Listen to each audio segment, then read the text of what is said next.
बच्चों नमस्कार। बच्चों हम लोग आज से कक्षा 9वीं गणित में महत्वपूर्ण प्रश्नों को देखेंगे बच्चों, जिसमें सबसे पहले हम देखेंगे सही विकल्प चुनना, उसके बाद खाली स्थान देखेंगे बच्चों, फिर 2 अंकों वाले प्रश्न हैं, 3 अंकों वाले प्रश्न हैं, 4 अंकों वाले प्रश्न हैं, 5 अंकों वाले प्रश्न और 6 अंकों वाले प्रश्नों का अध्ययन करेंगे। तो चलिए बच्चों शुरू करते हैं प्रश्नों की श्रृंखला, महत्वपूर्ण प्रश्नों की श्रृंखला भाग 1। तो सबसे पहले देखेंगे बच्चों सही विकल्प चुनकर लिखिए। प्रश्न पहला, किसी संख्या के अंकों का जोड़ एक अंक प्राप्त होने तक करते हैं, यह अंक कहलाता है। 4 ऑप्शन है बच्चों, कूटांक, उत्संग, बीजांक और पूर्णांक। तो इसमें सही आंसर आपको बताना है, तो सही आंसर इसका होगा बच्चों बीजांक। क्या होगा? बीजांक। दूसरा प्रश्न है, वेदी के मापन में प्रयुक्त रस्सी को कहा जाता है। सुन लेंगे एक बार प्रश्न को। वेदी के मापन में प्रयुक्त रस्सी को कहा जाता है सुलभ, बीजांक, कर्ण या हिंदसा। तो इसका सही आंसर होगा बच्चों सुलभ। संख्या 10⁻11, संख्या 10⁻11 के लिए प्रयुक्त नाम है। 4 ऑप्शन है, उत्संग, हेतुहीलम, न्यूतम और नित्रपाद्यम। तो इसका सही आंसर होगा बच्चों, सोच लिया होगा आप लोगों ने, 10⁻11 के प्रयुक्त नाम क्या है? इसका सही आंसर है न्यूतम। क्या है बच्चों? न्यूतम। अगला प्रश्न है इसमें, वैदिक गणित। वैदिक गणित नामक ग्रंथ की रचना किया। वैदिक गणित नामक ग्रंथ की रचना किया भारती कृष्ण तीर्थ, भास्कराचार्य, आर्यभट्ट, ब्रह्मगुप्त। तो इसका सही आंसर क्या होगा बच्चों? वैदिक गणित नामक ग्रंथ की रचना किसने किया था? भारती कृष्ण तीर्थ जी ने। अगला प्रश्न है, संख्या 4852 का बीजांक होगा।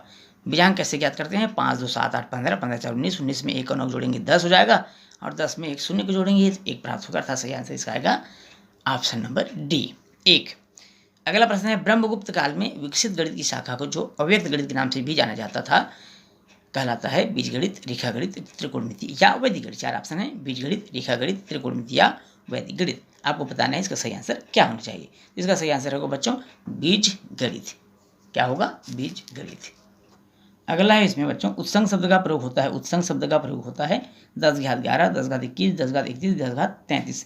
उत्संग शब्द का प्रयोग किसके लिए होता है बच्चों? 10⁻11, 10⁻21, 10⁻31, 10⁻33। तो इसका सही आंसर होगा 10⁻21। अगला सही विकल्प है, त्रिकोणमिति में सबसे पहले ज्या का प्रयोग किया था। त्रिकोणमिति में सबसे पहले ज्या का प्रयोग किया था। 4 ऑप्शन है, ब्रह्मगुप्त, वराहमिहिर, आर्यभट्ट और भास्कराचार्य। प्रश्न एक बार और सुन लेंगे बच्चों। त्रिकोणमिति में सबसे पहले ज्या का प्रयोग किया था ब्रह्मगुप्त, वराहमिहिर, आर्यभट्ट और भास्कराचार्य। सही आंसर होना चाहिए बच्चों आर्यभट्ट। क्या होना चाहिए? आर्यभट्ट। अगला प्रश्न है, 1/3 का दशमलव रूप है। ऑप्शन ए शांत दशमलव, ऑप्शन बी आवर्त दशमलव, ऑप्शन सी अशांत एवं अनावर्ती और ऑप्शन डी इनमें से कोई नहीं।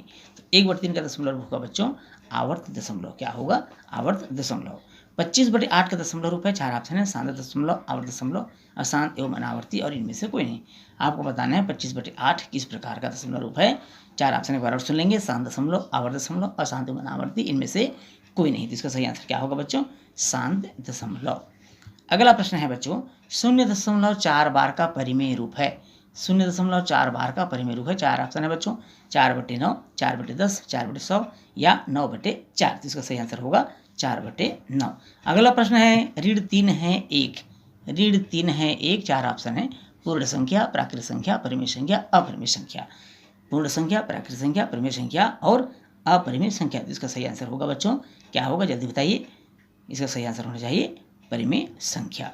अगला प्रश्न है, परिमेय संख्याओं हेतु योज्य तत्समक है। 4 ऑप्शन है, पूर्ण संख्या, प्राकृत संख्या, परिमेय संख्या और शून्य। इसका सही आंसर क्या होना चाहिए बच्चों? शून्य। अगला प्रश्न है, करड़ी घात 3 और करड़ी के अंदर है 7, पूरे घात 3 है, इसका मान होगा। प्रश्न आप देख रहे हैं स्क्रीन पर, करड़ी घात 3, करड़ी के अंदर 7, पूरे घात 3 का मान है। 4 ऑप्शन है, 3, 7, 21, 7 घात 9। इसका सही आंसर क्या होना चाहिए बच्चों? इसका सही आंसर होगा ऑप्शन बी 7। इसका सही आंसर होगा बच्चों ऑप्शन बी 7। यहाँ अगला प्रश्न है बच्चों, करड़ी घात 3 में अंतकरणी में 27 है, पूरे घात 0 है, इसका मान होगा 3, 0, 1, 27 घात 3। 3, 0, 1 या 27 घात 3। इसका सही आंसर होगा बच्चों 1, क्योंकि किसी भी संख्या घात 0 होने पर उसका मान 1 होता है। अगला है 1 घात m गुणा 1 घात ऋण m का मान होगा। 4 ऑप्शन है, 1, 1 घात 2m, फिर a और ऑप्शन डी है 1 घात ऋण 2m। जिसका सही आंसर क्या होना चाहिए बच्चों? क्योंकि गुणा होने से घातांक जुड़ता है और ये m प्लस में माइनस में तो कट जाएगा, 1 घात 0 अर्थात 1 होना चाहिए। अगला प्रश्न है बच्चों, 1/8 घात ऋण 1/3 1 बटे 8 घात ऋण 1 बटे 3 धन 1 बटे 625 घात ऋण 1 बटे 4 का मान है। 4 ऑप्शन है 2, 5, 7, 10। 2, 5, 7, 10। इसका सही आंसर क्या होना चाहिए बच्चों? इसका सही आंसर होगा 7। इसका सही आंसर होगा 7। अगला प्रश्न है ऋण 8 पूरे घात 2 बटे 3 का मान है। 4 ऑप्शन दिया हुआ ऋण 4, 4, ऋण 8 और 8। 4 ऑप्शन है ऋण 4, 4, ऋण 8 और 8। आपको सही आंसर बताना है। इसका सही आंसर होगा बच्चों 4 ऑप्शन बी। अगला प्रश्न है 1 घात m गुणित 1 घात n का मान होगा। 4 ऑप्शन है 1 घात 0, 1 घात m धन 1, 1 घात m बटे n और 1 घात m n। तो इसका सही आंसर होगा क्योंकि गुणा होने से घातांक टूटता है। ऑप्शन बी 1 घात m धन n। अगला प्रश्न है बहुपद में सबसे बड़े घात वाले पद के घातांक को उस बहुपद का कहते हैं। 4 ऑप्शन है भाजक, भाज्य, घात और शेषफल। ऑप्शन एक बार और सुन लेंगे, भाजक, भाज्य, घात और शेषफल। तो इसका सही आंसर क्या होना चाहिए बच्चों? इसका सही आंसर होना चाहिए घात, ऑप्शन सी। बहुपद 2t धन 1 कोष्टक बंद, दूसरे कोष्टक में है 5t ऋण 7 का घात है। तो यहाँ पर बच्चों घात मालूम करने के लिए सबसे पहले हमको गुणा करना पड़ेगा। तो t यहाँ पर t का घात 2 आएगा तो आपको बहुपद घात पता चल जाएगा। बहुपद घात 2 ऑप्शन सी होगा बच्चों। बहुपद घात 2 होगा। 0, 1, 2, 3 में ऑप्शन सी आएगा 2। अगला प्रश्न है शून्य बहुपद का घात होता है। शून्य बहुपद घात होता है 0, 1, 2 या कोई नहीं। तो इसका सही आंसर क्या होगा बच्चों? शून्य बहुपद घात क्या होता है? शून्य बहुपद का कोई घात नहीं होता, अर्थात कोई नहीं, इनमें से कोई नहीं। अगला प्रश्न है 5 घात 3 ऋण 2 घात 2 धन 1 में 1 घात 3 का गुणांक है। 1 घात 3 का गुणांक क्या है बच्चों? यहाँ पर 1 घात 3 का गुणांक है 5, अर्थात ऑप्शन ए 5। ऑप्शन ए होगा 5। अगला प्रश्न है स्तुति की ऊंचाई 150 सेंटीमीटर तथा गौरव की ऊंचाई 180 सेंटीमीटर, दोनों की ऊंचाइयों में अनुपात क्या होगा? दोनों की ऊंचाइयों में अनुपात होगा। 4 ऑप्शन दिए हुए बच्चों 5:6, 6:5, 1:2 और 2:1। तो यहाँ पर अनुपात मालूम करेंगे 150/180 का लिंग मालूम करेंगे बच्चों। यहाँ पर इसका सही आंसर आएगा 5:6। अगला प्रश्न है मेरी जेब की 15 गोलियों में से 10 लाल एवं 5 हरी गोलियां हैं। हरी गोलियों का प्रतिशत बताना है। 4 ऑप्शन दिया हुआ है 5/15 गुणित 100%, 15/5 गुणित 100%। ऑप्शन सी है 5% और ऑप्शन डी है 15%। आपको सही आंसर बताना है बच्चों। सही आंसर क्या होना चाहिए इसका? इसका सही आंसर होगा 5/15 गुणित 100%। बट्टा बराबर। अगला प्रश्न है बच्चों बट्टा बराबर। 4 ऑप्शन दिया हुआ है। बट्टा बराबर क्या होना चाहिए? पहला ऑप्शन है अंकित मूल्य धन विक्रय मूल्य, दूसरा है अंकित मूल्य ऋण विक्रय मूल्य, तीसरा ऑप्शन है विक्रय मूल्य ऋण अंकित मूल्य और चौथा ऑप्शन है बच्चों इनमें से कोई नहीं। तो बट्टा बराबर होगा अंकित मूल्य ऋण विक्रय मूल्य, ऑप्शन नंबर दूसरा, ऑप्शन बी। अगला प्रश्न है एक साइकिल की वैट सहित कीमत 6,500 रुपये है। यदि वैट की दर 4% है तो उसका वास्तविक मूल्य होगा। 4 ऑप्शन दिया हुआ है 6,500 रुपये, 6,250 रुपये, 6,496 रुपये और अगला है 6,504 रुपये। इसका सही आंसर होगा बच्चों 6,250 रुपये, ऑप्शन नंबर दूसरा। अगला प्रश्न है बच्चों जब चक्रवृद्धि ब्याज की दर, ध्यान सुनेंगे बच्चों, जब चक्रवृद्धि ब्याज की दर अर्धवार्षिक हो तो कुल मिश्रधन ए हेतु सूत्र होगा। 4 ऑप्शन दिया हुआ है ए बराबर पी कोष्टक में 1 धन r/100 पूरे घात n, दूसरा दिया हुआ ए बराबर पी 1 धन r/100 पूरे घात 2n, तीसरा ऑप्शन दिया हुआ है ए बराबर पी 1 धन r/50 पूरे घात n और चौथा ऑप्शन है बच्चों ए बराबर पी 1 धन r/100 पूरे घात 2n। तो इसका सही आंसर क्या होना चाहिए बच्चों? इसका सही आंसर होगा, ध्यान ये रखना है कि यहाँ पर चक्रवृद्धि ब्याज की दर अर्धवार्षिक है। अर्धवार्षिक है अर्थात समय दुगुना हो जाएगा, अर्थात ऑप्शन नंबर होगा 4 ए बराबर पी 1 धन r/200 पूरे घात 2n।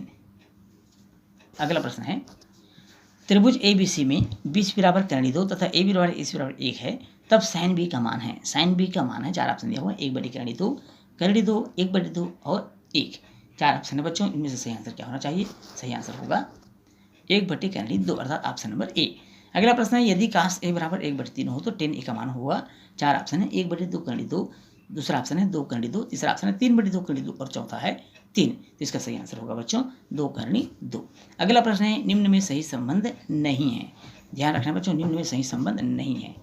नहीं शब्दों पर ध्यान देंगे। 4 ऑप्शन दिया हुआ है sine theta into cosec theta बराबर 1, दूसरा है sec theta into cosec theta बराबर 1, तीसरा है tan theta into cot theta बराबर 1 और चौथा है sine theta into cos theta बराबर 1।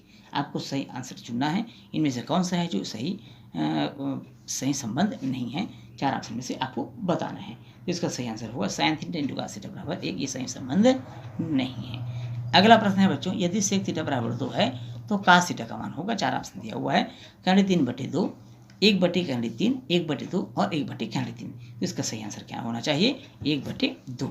अगला प्रश्न है बच्चों, यदि साइन थीटा बराबर x हो तो टेन थीटा का मान होगा। 4 ऑप्शन दिया हुआ है। 4 ऑप्शन, पहला ऑप्शन है 1/x, दूसरा ऑप्शन है बच्चों 1/करड़ी में 1 - x², तीसरा ऑप्शन है करड़ी में 1 - x²/x, और चौथा ऑप्शन है बच्चों x/करड़ी में 1 - x²।